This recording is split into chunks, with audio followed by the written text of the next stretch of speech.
Olá, que a graça e a paz do nosso Senhor e Salvador Jesus Cristo esteja com a sua vida. Dando continuidade à nossa série de estudos e meditações nos Cânticos dos Degraus, ou Cânticos de Romagem, nós faremos a leitura do Salmo 129, e eu farei essa leitura a partir da Nova Versão Internacional da Bíblia. O texto nos diz assim: Muitas vezes me oprimiram desde a minha infância. Que Israel o repita. Muitas vezes me oprimiram desde a minha juventude, mas jamais conseguiram vencer-me. Passaram um arado em minhas costas e fizeram longos sulcos. O Senhor é justo. Ele me libertou das algemas dos ímpios. Retrocedam envergonhados todos que odeiam Sião. Sejam como o capim do terraço que seca antes de crescer, que não enchem as mãos do cefeiro, nem os braços daquele que faz os fardos, e que ninguém que passa diga, seja sobre vocês a bênção do Senhor, ou nós os abençoamos em o nome do Senhor. O Salmo 129 é um daqueles salmos que podemos chamar de imprecatórios. Imprecatório se refere à imprecação ou até mesmo maldição. Mas, muito mais do que ser um rogar praga, como nós conhecemos, uma imprecação nas Escrituras, por serem elas as palavras de Deus, é mais como um rogo ou um desejo colocado no coração daqueles que expressam essa vontade, para que a justiça do Senhor se realize, para que a vontade de Deus se concretize na história do mundo. Como temos falado, os cânticos dos degraus, os salmos de romagem, eles têm uma característica que nos mostra aquela saída das pessoas que têm um encontro com o Senhor, do seu estado e da sua condição de pecado. Essa tem sido uma interpretação usada principalmente por Agostinho de Hipona, ou Santo Agostinho, mas que a igreja de alguma maneira também incorporou. Mas que essa progressão acontece a partir desse estado de consciência de pecado, necessidade de se aproximar de Deus, até a consciência de estar vivendo na presença do Senhor. Essa caminhada que nós fazemos pelo discipulado de Cristo, em que a cada dia nos aproximamos mais de Deus, deixando para trás o pecado, o mal, a maldade, e nos apropriando daquilo que é santo. Este avanço também era percebido pelos romeiros, pelos adoradores que iam a Jerusalém celebrar uma das 3 grandes festas, quando nos momentos finais de chegar à cidade santa, eles cantavam esses salmos como uma forma de relembrar esta história, essa história de salvação, essa história de vida. Existem momentos da nossa caminhada que fazemos como o Salmo 129. Olhamos para o passado e percebemos que houve momentos difíceis, que houve batalhas duras, que existiram lutas em que achamos que iríamos sucumbir, desafios que achávamos que não iríamos superar. Isso é expressado pelo salmista dizendo que desde o começo da sua história ele experimentou esse sofrimento, essa angústia, como diz a versão de Almeida atualizada, ou numa outra versão que eu tenho acesso, fala que desde a minha infância me fizeram guerra, ou seja, sempre houve conflito na minha vida. Esta é a história de Israel, essa é a história da igreja, essa é a sua história como parte da igreja.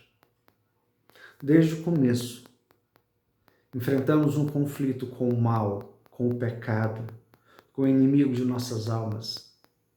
E nesse avanço que temos, nessa progressão que temos a presença do Senhor, temos invariavelmente que lembrarmos que estamos dentro de um conflito, estamos dentro de uma guerra e precisamos avançar. E às vezes nós olhamos muito mais para as frustrações, para as decepções, para os medos, para as aparentes derrotas, do que para aquilo que o Senhor nos promete. Então o salmista ele repete essa rememoração de todos os seus sofrimentos, até que ele vai dizer, mas o Senhor é justo, o Senhor é justiça, e na sua justiça ele não permitiu que o mal prevalecesse sobre mim.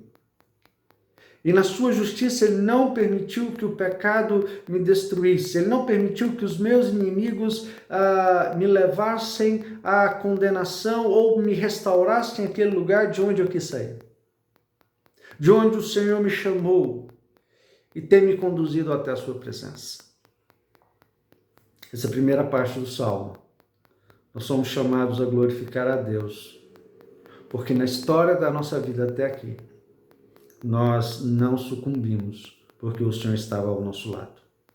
No entanto, a partir do versículo 4, de uma forma mais específica, versículos 5, 6, 7 e 8, começam as imprecações. Que aqui nós devemos comparar com Apocalipse capítulo 6, a partir do versículo 9 e também o versículo 10, quando é visto debaixo do trono do Senhor as almas daqueles que foram decapitados. E o clamor delas era, até quando o Senhor não vingará a nossa morte, não vingará aqueles que nos mataram. Em outras palavras, até quando o Senhor não exercerá a sua justiça? A justiça de Deus, o executar do seu juízo, é algo que precisamos desejar. É isso que também oramos quando dizemos, venha o teu reino. O reino de Deus é justiça. E na sua justiça ele estabelece também a inocência daqueles que são justificados pela sua graça, mas, por outro lado, determina o fim e a destruição daquele que impenitentemente vive diante de Deus e contra o seu povo. E a linguagem do salmista aqui sugere que sejam banidos os que odeiam Sião, os que odeiam o povo de Deus, os que odeiam aqueles que buscam servir ao Senhor. Que eles sejam secos, que eles não cresçam, que eles não produzam, que eles não façam volume, que eles não sejam algo de que se possa ter em conta. É duro isso, mas em outras palavras, que o mal não prospere, que o mal não tenha lugar, que o pecado não tenha lugar.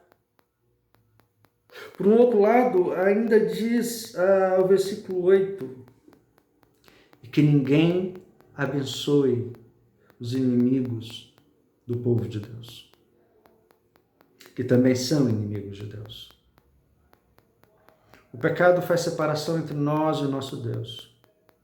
E a amizade com o mundo, com os valores deste mundo, com os valores do nosso tempo, em plena oposição aos valores do reino de Deus e da sua justiça, implica inimizade contra o Senhor.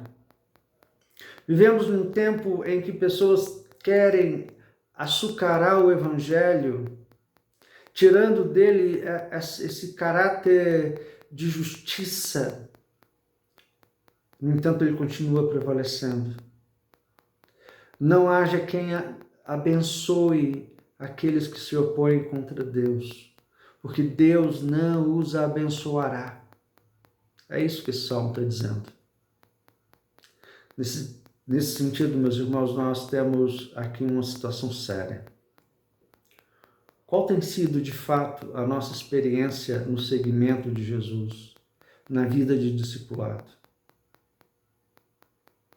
Temos sido amigos de Deus ou temos sido inimigos de Deus? Temos sido perseguidos por causa da justiça ou temos nos colocado numa posição de perseguidores daqueles que querem a glória do Senhor?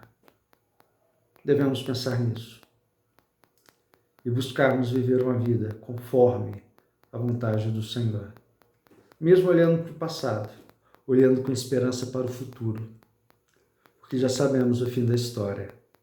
Sabemos que Jesus Cristo venceu todas as coisas e que nele somos mais do que vencedores. Que Ele nos abençoe. Vamos orar. A nossa gratidão a Ti, Senhor, porque em todas as coisas o Senhor caminha ao nosso lado e está ao nosso lado. Queremos nessa hora, Pai, suplicar ao Senhor a Tua misericórdia.